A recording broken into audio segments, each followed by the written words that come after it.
9 days had passed since the journey to Wellington, and Lee was beginning to give up hope on finding it.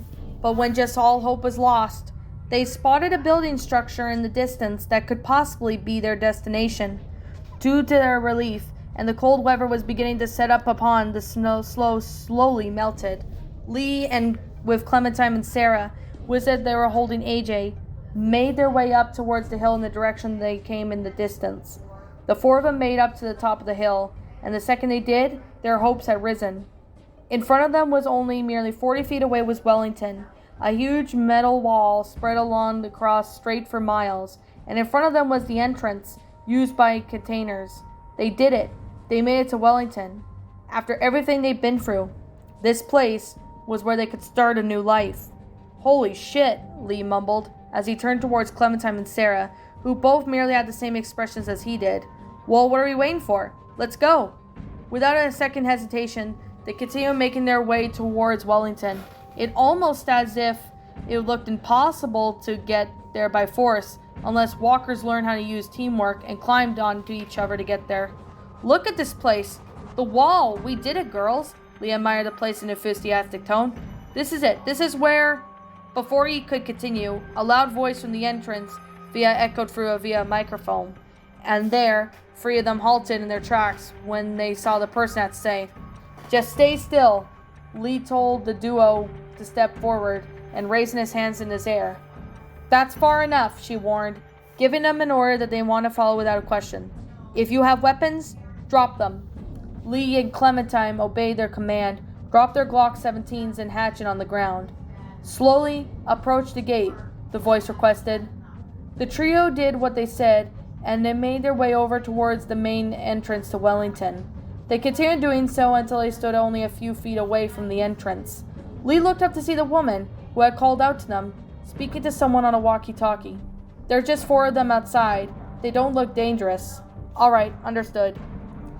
She placed the radio down and decided to introduce herself. Hi, my name's Edith. It was clear now in view that she was. They could see that they looked like Edith, was a Caucasian American woman who looked around like her mid-20s. She had brown hair tied back, and she wore a gray and brown jacket with a white hood and blue jeans, and on top of it she was wearing earmuffs, which was armed with a Winchester Model 17. My name's Lee. This is Clementine, Sarah, and AJ. Lee introduced everyone to present, which said this would not take very long. Hello, nice to meet you all, Edith admitted, her attention towards AJ sleeping in Lee's arms. It had been a while since they saw a baby. It could not help but admire him. Aw, what a handsome baby. What does AJ stand for? Alvin Jr. Lee answered, but he does wonder what mattered now. He wanted to get back to the previous subject. So this is Wellington, right? Well, a lot of people like to call it that, Edith responded, but to Lee it was confirmed to be a yes. Okay, Lee skeptically replied while he turned back towards Clementine for a moment. Both decided to keep quiet and let him do the talking. He turned back to Edith with his request. Okay, so we're allowed in? Do we have to prove something to be inside? Edith was not looking forward to what she had to say next. She had done this quite a couple times recently now, and it had never gotten any easier, but she had to tell them. Well, this is the hard part. She leaned forward for a moment and dropped the bag of supplies for them. She could clearly see they had bags already, but it was their job to go. There is a bag of supplies, food, water, some medicine to help you along the way. What? Lee could not believe what was happening now, and his hopes were descending. He had came so far. Please tell him that this was just a prank. You're not letting us in? Clementine and Sarah both looked a bit worried, but both didn't look like they were going to get inside. They came a long way for nothing. They would have gone with Luke, Mike, and Bonnie. I'm sorry, but our community isn't accepting new members at the moment. Edith began to explain the problem at hand, but it was hard for her to say. We're just too full, and we're not a lot of supplies to take care of everyone, that is. It may change, but not for a long while. Lee could not believe what he was hearing. After everything they had did just to get here, and everywhere they traveled across to get there, they would not come in? With one last attempt, he did try one more thing no one's ever saw him do, beg. Please, then just take the kids. He cut her off before he could say anything. Please, it's too dangerous for them out here. Especially AJ. There are just these 2 little girls and a baby. You could make room for that, can't you? Lee? Clementine was about to protest, but Lee acted like she was not even there. Take the supplies bag. Hell, I'll even give you more supplies if that helps, Lee offered, practically trying everything to change their minds. Please, they have to be safe. It's safe in there for them. Please, just ask your boss something. Please. Edith did not respond for a moment, taking the whole situation over. She closed her eyes for a few moments and then turned to the rest of her attention towards him. I'll go and ask. Just give me a minute. After she was gone from her sight, Clementine immediately spoke down to Lee, who kneeled down to her height. Lee, no, I'm not leaving you, and that's final. Clementine, I promised to keep you safe, and that's what I'm doing, Lee explained. He could not bear to watch her suffer like this out any longer. You, Sarah, and AJ will be safe. Lee then looked back up at full height when Edith had returned with the response. He just prayed to them good news. He wanted to hear them. We could take the children and the baby, Edith declared, causing a huge sigh of relief from Lee. Just them, though. I tried, but they wouldn't have you. I'm sorry. Thank you, Lee thanked in almost honest voice, but he knew for a fact that getting them there was going to be a problem, especially Clementine. He turned towards the young girl and hoped to convince her. Clementine, you have to take this. This is one-in-a-life opportunity. Think about it. No walkers, no danger. You won't need to use a gun again. You, Sarah, and AJ could be raised the right way. Please don't turn this away. Clementine still refused to do what he said and began shaking her head in silent denial. No, no, no! Why are you doing this to me? Lee, I need you. Because I want you safe, Lee explained to him, with tears in his eyes. It pained him to see something like this. Something inside just wanted to keep Clementine with them, but he had to put others before his own needs. He could still see, she still refused to do anything more than to change their minds. Clem, it's your choice, but just think about it for a moment, would you? Clementine did what he said, began to think this whole part offer, but the thought of being safe raced through her mind, the sound of it being too good to be true. If you choose to do this, she would lose Lee forever. She would be with Sarah and AJ, but apart from that, they would be safe. No walkers, no bandits, no fears of losing food. It'd be just like the things were normal again. Finally, after thinking it over, carefully was that Edith was patient enough to wait. Clementine made her decision. She looked up at Lee with tears in her eyes and finally spoke her words in a firm, sad voice. No, I'm not staying here without you. We're all leaving together. Lee secretly hoped that she would not say this, but a part of him wanted her to stay. He respected her decision to leave him, but he could have responded. He turned back towards Sarah, who remained silent with her hands placed on top of her. What about you, Sarah? What do you want to do? Sarah, for the first time ever, had a choice in her life that would affect her life forever. She then turned her attention towards the Wellington, then back towards Lee. She could not deny what she wanted to be safe from. The walkers, almost every dying under that rubble. And at the same time, through that this place could be like Carver's community. She looked back towards Lee with her answer. I want to stay with you, Lee. Okay, Sarah, Lee replied. That's if that's what you... If I do, can you help protect me? Sarah requested, cutting him off slightly mid-sentence. Will you teach me how to use a gun? To protect myself like Clementine? Of course I will, Sarah, Lee assured, using one arm to hold the baby, which he placed the other upon his shoulder. I promise I'll protect you no matter what. Above from the entrance to Wellington, Edith could not help but shed a tear, who was it too who had been watching their moment. She knew this was like to have a family that loved each other and refused to separate from one another. It sounds like your little girl means business. No need to tell me twice, Lee replied with a slight grin across his face. Come on, Clementine told Lee, nodding her head towards the direction they came from. Let's go. Good luck. You all are a tough family, Edith admitted as she dried the remaining tear from her eye. If you stay in the area, drop by maybe around 4 or 5 months. We might start accepting again. Thank you, Lee thanked, but it did not give him much hope in there since 4 or 5 months was quite a long time. We'll come back in a few months if we're still around, that is. Good luck, Edith wished them. It was best they could do to help them.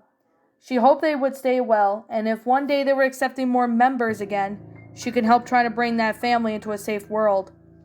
Without saying a word, Lee gently handed AJ into Sarah's arms before stepping forward picks up the bag that Edith had given to them. He turned around and began making their way towards the direction they came, Clementine and Sarah following closely.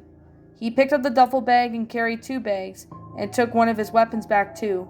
Clementine carried one of the bags, while Sarah remained with AJ.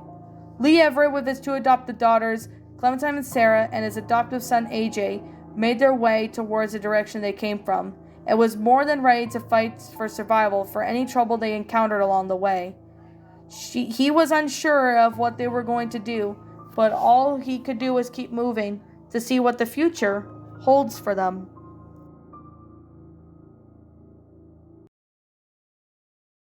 Wow, that was a pretty long Walking Dead fan fiction, but hey, this is probably something I haven't done in a while. I haven't did a Walking Dead fan fiction in quite a little while. Well, the exception for what was it? Oh yeah, with the exception of, the crossover story I'm doing with the Wiggles, but anyways, that was The Walking Dead Road to Survival, a Telltale Walking Dead fanfiction written by Assassin's Creed Master.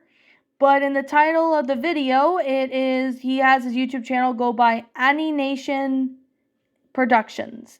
My final thoughts on this story. I actually really enjoyed this story. This is actually an alternative version of how season 2 of The Walking Dead would be, seeing, Carly still alive and Lee being alive and that. I know this whole story right here is somewhat canon. Well, the plot line in that is pretty much canon to, Telltale's The Walking Dead season 2. But half of it is, not canon. I know this is not really, the whole thing's not canon, For an example, Kenny is seen in season 3. Lee's not seen in season, 1. Well, after season 1, he died. It's not really so canon to the storyline, well, besides the plot of it being. But I still really found this one to be a pretty good story. The fact that Sarah being alive instead of her being eaten by walkers, that's a pretty interesting change. I was pretty sad when Carly died, but despite that, I still found the story to be enjoyable. I still found the story to be, pretty good plotline. So, I really gotta say, I honestly do find the story to have an interesting concept. It's got good grammar, storyline, everything about it. It's just flat out amazing. I really enjoyed this story, Annie Nation Productions. This story was amazing. Not gonna lie. I enjoyed narrating this story, and I honestly really like this story. I still find this one very fun to do. I could read it again if I wanted to, because that was just awesome. Flat out amazing.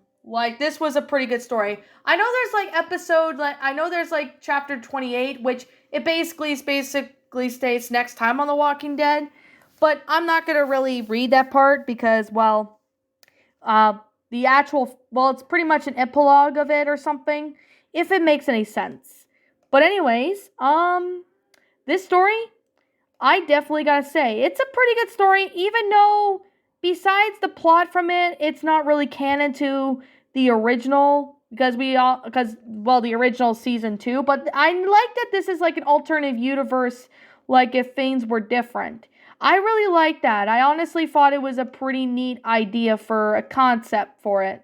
So I guess with that being the case, that being said, pretty good to be honest. Now, I did notice there were a couple of spelling errors in the story, and there was a couple grammatical errors, but I can see that this is an older story, so I'm willing to give it benefit of the doubt that it's an older story, so that explains it, but still found it to be a good story. I still find it to be a really awesome story. I love it.